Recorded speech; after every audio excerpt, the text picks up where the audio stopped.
Good morning student, मैं Sandeep sir आज आप लोगों के लिए एक नए टॉपिक के साथ अम्ल क्षारक एवं लवण, अम्ल क्षारक और लवण इस टॉपिक के साथ आप लोगों के साथ जुड़ रहा हूं। देखिए, सबसे पहले बात करते हैं किसकी? अम्ल की। अम्ल क्या होता है?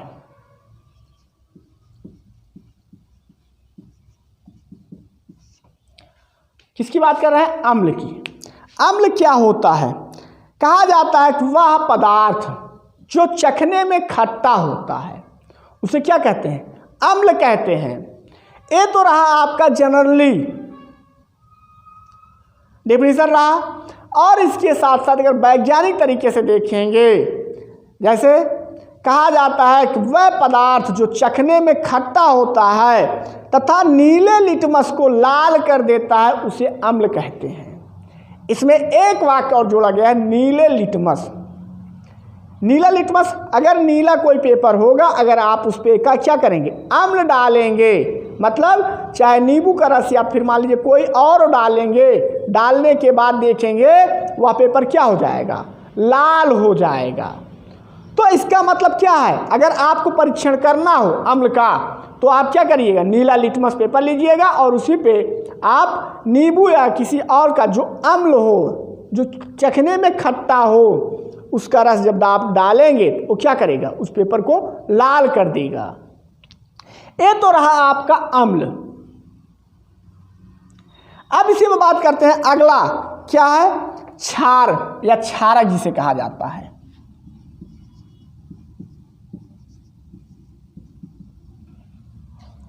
ये क्या होता है? इसमें कहा जाता है कि वह पदार्थ जो चखने के बाद कड़वा लगता है उन्हें क्या कहा जाता है? उन्हें आप क्षार कहेंगे या क्षारक कहेंगे। इसी के साथ साथ इसमें थोड़ा सा एक लाइन आधा लाइन और जोड़ दिया गया है, उसकी चर्चा करते हैं कि कहा जाता है कि वह पदार्थ जो चखने में कड़वे होते हैं और उसके साथ साथ गीले लाल लिटमस को नीला कर देते हैं। उसमें क्या बताया गया? नीले लिटमस को लाल कर देता है, लेकिन इसमें क्या होगा? उसका विपरीत होगा। क्या? नीले लिटमस को लाल कर देगा, सॉरी लाल लिटमस को नीला कर देगा। तो क्या कहलाएगा? ये आपका क्षार कहलाएगा। अब इसी में एक और देखते हैं, लवण।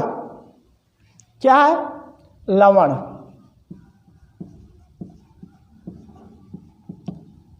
लवण क्या होता है? लवण कहा जाता है कि वह पदार्थ जो अम्ल व क्षारक के पारस्परिक अभिक्रिया के फलस्वरूप जल के अतिरिक्त बनते हैं, लवण कहलाते हैं। क्या कहा गया?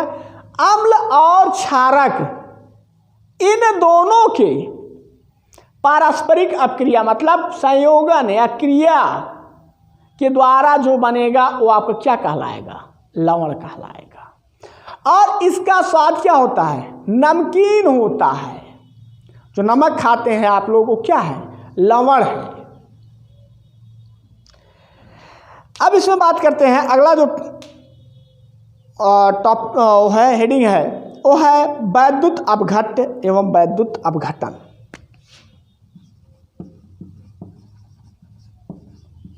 वैद्युत अपघट्य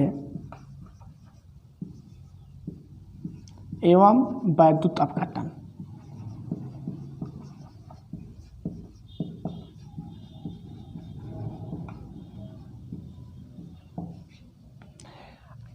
वैद्युत अपघट्य एवं वैद्युत अपघटन क्या होता है? कहा जाता है, सबसे पहले देखेंगे आप वैद्युत अपघट्य। क्या देखेंगे? वैद्युत अपघट्य। वैद्युत अपघट्य क्या होता है? कहा जाता है कि वह पदार्थ जिनके जलीय विलयन में से विद्युत प्रवाहित की जाती है उन्हें वैद्युत अपघट्य कहते हैं। क्या कहा गया? कि वह पदार्थ जिनके जलीय विलयन में से विद्युत उत्पन्न किया जा सकता है उन्हें आप वैद्युत अपघट्य कहते हैं। लेकिन वहीं पे बात की जाती है वैद्युत अपघटन की। वैद्युत अपघटन क्या होता है? कहा जाता है कि वे पदार्थ जिनके जलीय वे वैद्युत अपघट के जलीय विलयन में विद्युत प्रवाहित करने पर उसका अपघटन हो जाता है, इस क्रिया को वैद्युत अपघटन कहते हैं। मतलब इसके जो प्रक्रिया एक किस पर निर्भर करता है? ये आपका वैद्युत अपघट पर निर्भर करता है कि ये बिजली जब पर उत्पन्न करेगा उस समय इसका क्या होगा? अपघटन होगा। किसका? वैद्युत अपघट का अपघटन होगा। इसी को क्या कहा जाएगा? वैद्युत अपघटन कहा जाएगा। अब बात करते हैं वैद्युत वियोजन का सिद्धांत। अगला जो टॉपिक है वो है वैद्युत वियोजन का सिद्धांत।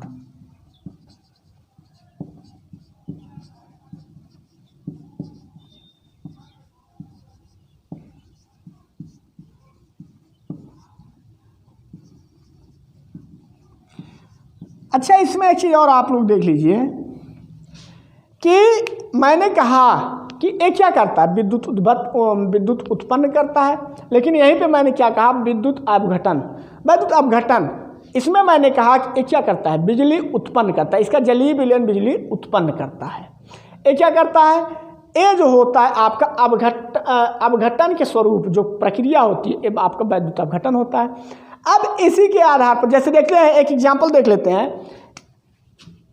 2HCl ये क्या करता है? ये आपका एक तरीके से वैद्युत अपघट्य है ना, जिसका जलीय विलयन बिजली उत्पन्न करता है। अब कहा जाएगा जब बिजली उत्पन्न करेगा ये आपका दो भागों में टूटेगा। एक होगा H2 और दूसरा होगा Cl2। ये गैस की प्रक्रिया में होंगे और ये क्या है? ये आपका द्रव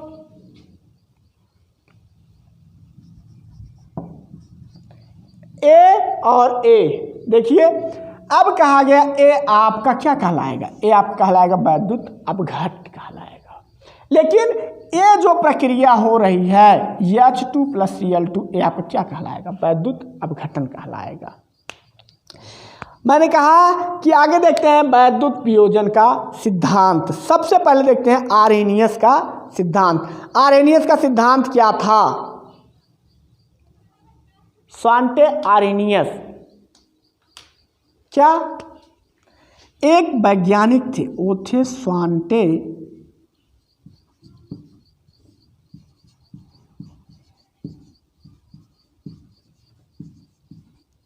आर्हेनियस। इन्होंने क्या कहा था? इन्होंने कहा कि किसी वैद्युत अपघट को जल या किसी अन्य विलायक में घोलने पर वह दो प्रकार से विद्युत आवेश उत्पन्न करता है या आवेशित कणों में विभाजित हो जाता है। इस क्रिया को आयनन या वैद्युत वियोजन कहते हैं। जैसे अभी बात करते हैं, क्या कहा है? पहला जो इनका वो था, इन्होंने कहा था कि किसी वैद्युत अपघट को जल या किसी अन्य विलायक में घोलने पर वह दो प्रकार के आवेशित कणों में विभाजित हो जाता है। कितने? दो प्रकार के कणों में विभाजित होगा। देखिए फॉर एग्जाम्पल एक एग्जाम्पल देख लेते हैं। जैसे मैंने कहा कि ये आपका क्या है? कोई पदार्थ है या जलीय विलयन है। किसका? सोडियम क्लोराइड का। अब ये अगर टूटेगा, दो पार्टों में टूटेगा, एक होगा धनात्मक और दूसरा होगा ऋणात्मक। देखिए जब इसे ये अपघटित होगा तो क्या करेगा? इसमें उत्क्रमणीय अपक्रिया होती है। ये आपका हो जाएगा Na+ और Cl-। ये देखिए इसके दो आयन है, एक है धनात्मक आयन, दूसरा है ऋणात्मक आयन। तो इसी पर इन्होंने अपना सिद्धांत दिया था। अब दूसरी बात आती है इसमें। ये भी कहते हैं कि विद्युतीय आवेश युक्त परमाणु या परमाणुओं के समूह को आयन कहते हैं। धनावेशित परमाणु या परमाणुओं के समूह को धन आयन और ऋणावेशित परमाणु या परमाणुओं के समूह को ऋण आयन कहते हैं। इसमें देखिए इसी के आधार पर भी आयन की चर्चा इन्होंने की है।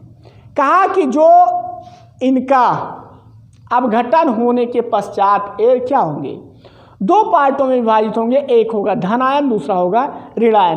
कहे कि ये जो धन आयन के साथ होगा, धन के साथ होगा, वो आपका कहलाएगा धन आयन, और जो ऋण के साथ होगा ये आपका कहलाएगा ऋण आयन। आज के लिए इतना ही, बाकी की चर्चा हम कल करेंगे। धन्यवाद।